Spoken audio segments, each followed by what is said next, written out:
जय जगन्नाथ नमस्कार सांग माने मु मिली आपण मानकु मोर चैनल को स्वागत करुच्ची। आज मु गोटे सुंदर रेसिपी नहीं आसी चलतु या आरंभ करवा।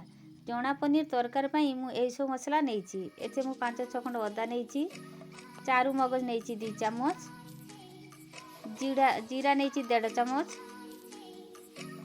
जीरा पंचफुटन नहीं मु हाफ चम्मच, 2टा सुखिला लंका, किछि मेथी पत्र नहीं, किछि धनिया पत्र नहीं, 2टा टमाटो नहीं, मुझे 5-6टा अदा को आम शिଳରେ बाटिबा, जीरा को शिଳରେ बाटी नवा, चारू मगज को मध्य शिଳରେ बाटी नवा, शिଳରେ बटा मसलार स्वाद अलग, टमाटो 2टा को आम ग्राइंडिंग कर नवा। देखंतु मु एठी 250 ग्राम रो पनीर नहीं, ये पनीर 250 ग्राम अच्छी या आम एमती साइज रे काटी नवा।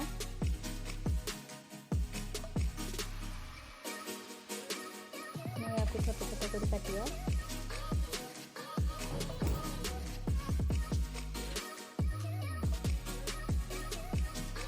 सब पनीर को एमती आम काटी नवा। देखो सामने पनीर कटा सरीगला।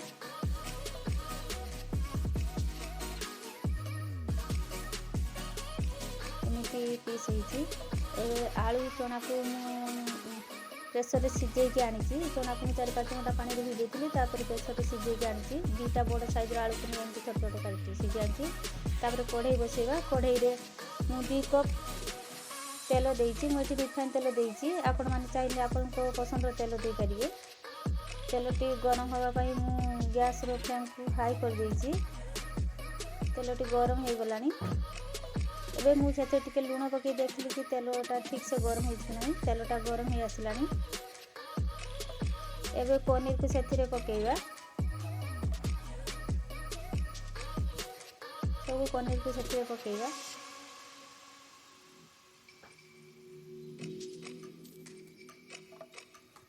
पनीर को हल्का हल्का सेथिरे नाड़ीबा सुनी रे।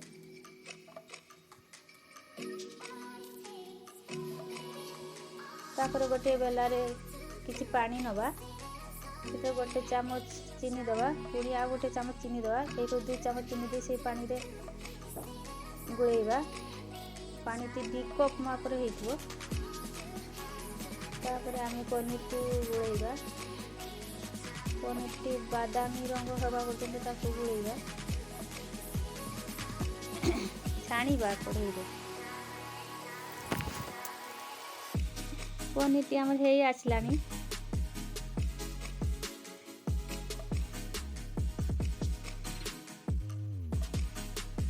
देखंतु पनीर टी हमर बादामी रंग रे हेई आसलानी, पनीर टी हेई गलानी।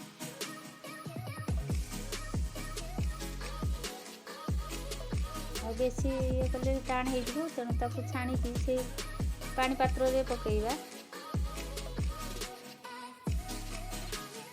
देखो सब जाक पनीर को आम एमती काढ़ी पानी पात्र में पकेइबा।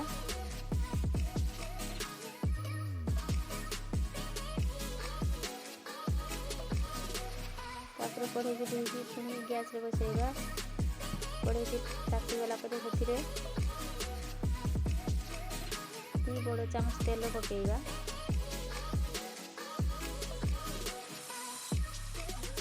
तेल टी गरम हवा पाई हम गैस फ्लेम को हाई करिया।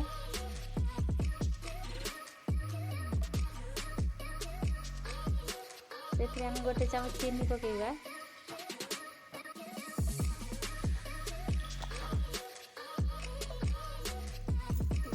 चीनी टी गरम हवा पाई किछि समय लागिबो। चीनी गरम होला परे तेरे कलर बाहरिबो। कलर हेरे तरकारी भल दिशे और स्वाद लगे से आम चीनी पकई थाऊ। चीनी टी गरम हो आसलानी। यापर आम गुजराती 5-6टी पकेइबा, 2-3 खंड डालचीनी पकेइबा। चीनी रो रंग बाहरी आसलानी।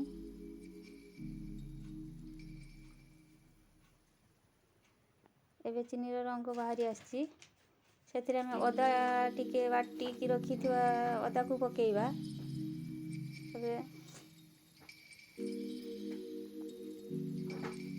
ବଟା ହୋଇଥିବା ଜିରାକୁ ପକାଇବା।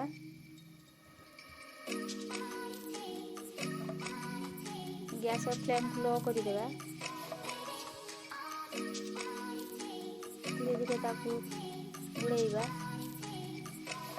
ବେଶୀ ହାଇ କଲେ ମସଲା ପୋଡ଼ିଯିବ, ସେଥିପାଇଁ ଆମେ ଲୋ ଫ୍ଲେମ୍ରେ ମସଲାକୁ ଭାଜିବା।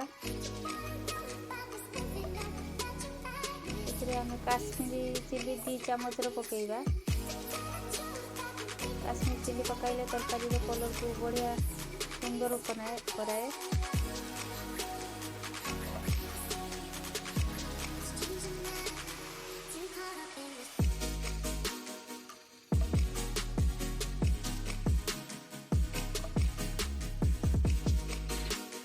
ତାପରେ ଆମେ ସେଥିରେ କିଛି ମେଥି ପତ୍ର ପକାଇବା।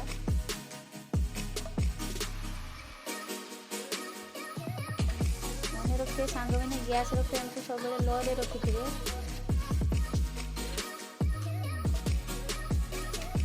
କାଟି ରଖିଥିବା ଧନିଆ ପତ୍ରକୁ ପକାଇବା।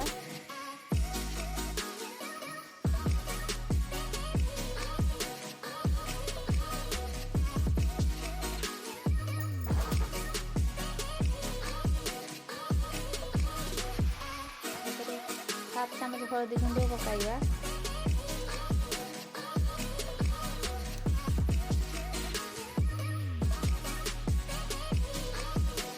ଗ୍ରାଇଣ୍ଡିଂ କରି ରଖିଥିବା ଟମାଟୋକୁ ଆମେ ପକାଇବା।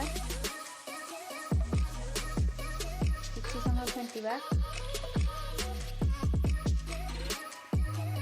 ଗ୍ୟାସର ଫ୍ଲେମ୍କୁ ଅଳ୍ପ ଟିକେ ବଢ଼ାଇବା।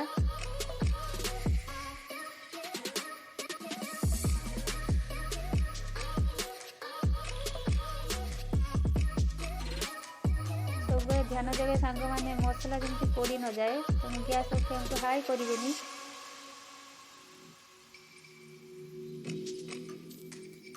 ତାପରେ ଆମେ ଏଠି ପନିର ମସଲା ପକାଇବା। 2 ଚାମଚର ପନିର ମସଲା ପକାଇବା। ତାପରେ ଆମେ ଧନିଆ ପାଉଡ଼ର ପକାଇବା। 1 ଚାମଚର ଧନିଆ ପାଉଡ଼ର ପକାଇବା।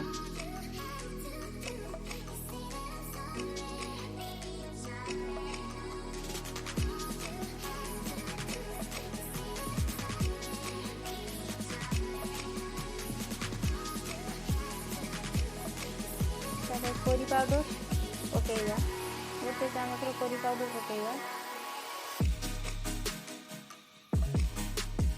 1 ଚାମଚ କରି ପାଉଡ଼ର ପକାଇବା।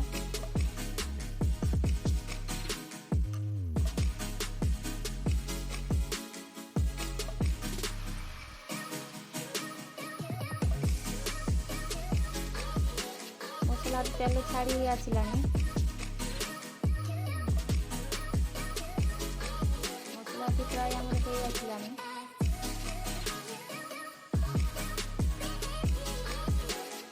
ସେଥିରେ ଆମେ ଗ୍ରାଇଣ୍ଡିଂ କରି ରଖିଥିବା ମଗଜକୁ ପକାଇବା।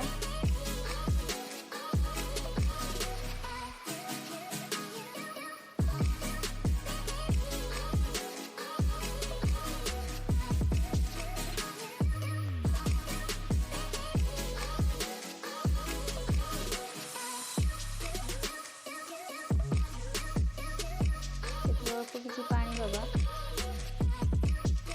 ମସଲାଟି ଭାଜିବା ପାଇଁ ଅଳ୍ପ କିଛି ପାଣି ଦେବା। ଗ୍ୟାସର ଫ୍ଲେମ୍କୁ ଆଉ ଟିକେ ବଢ଼େଇବା।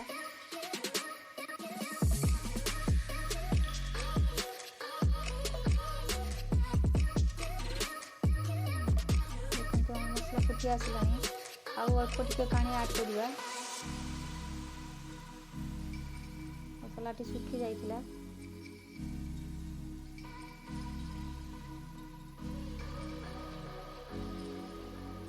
ମସଲାଟି ଫୁଟିଲାଣି। ଏବେ ମସଲାଟି ଠିକ୍ ହେଇଯାଇଛି ବୋଲି ଲାଗୁଛି। ଏବେ ଆମେ କ'ଣ କରିବା, ଆମେ ଯେ ସିଝେଇକି ରଖିଥିଲେ ଆଳୁ ଆଉ ଚଣାକୁ ସେଥିରେ ଆଡ଼୍ କରିବା।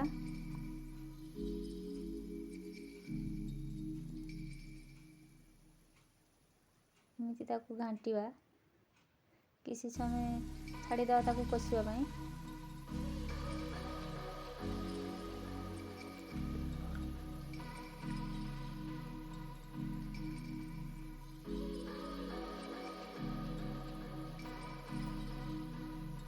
ଗ୍ୟାସର ଫ୍ଲେମ୍କୁ ହାଇ କରିବା।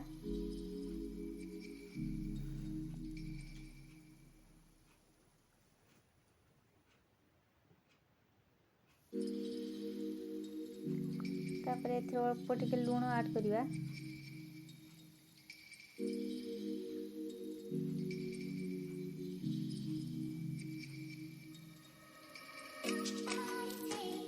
ତାପରେ ଆମେ ପନିରକୁ ଯେ ଭିଜେଇ ରଖିଥିଲେ ତାକୁ ସେଥିରେ ଆଡ଼୍ କରିବା।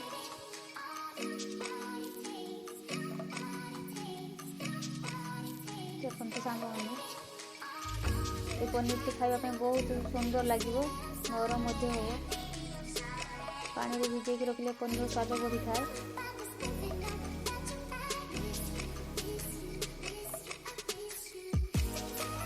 ତାକୁ 2-3 ମିନିଟ୍ ଏମିତି କଷିବା ପାଇଁ ଛାଡ଼ିଦେବା।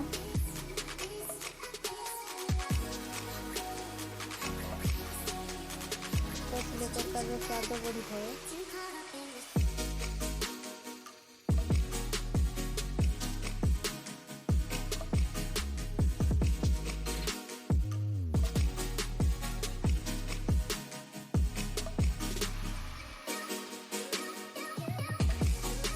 ସେଥିରେ ଆମେ ପାଣିରେ ଚିନି ଗୁଳା ପାଣି ଥିଲା ସେଇଟା ସେଥିରେ ଆଡ଼୍ କରିବା।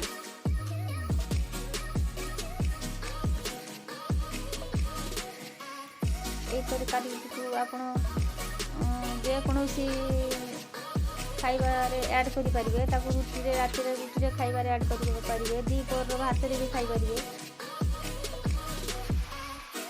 ଆପଣ ଏମିତି ତରକାରୀକୁ ଘରେ ଥରେ ବନେଇ ଖାଆନ୍ତୁ। କମେଣ୍ଟ ସେକ୍ସନରେ ଲେଖିବେ କେମିତି ଲାଗିଲା। ତରକାରୀଟି ଯଦି ଭଲ ଲାଗିଥିବ ନିଶ୍ଚିତ ଲାଇକ୍, ସେୟାର, ସବସ୍କ୍ରିପସନ୍ କରିବେ।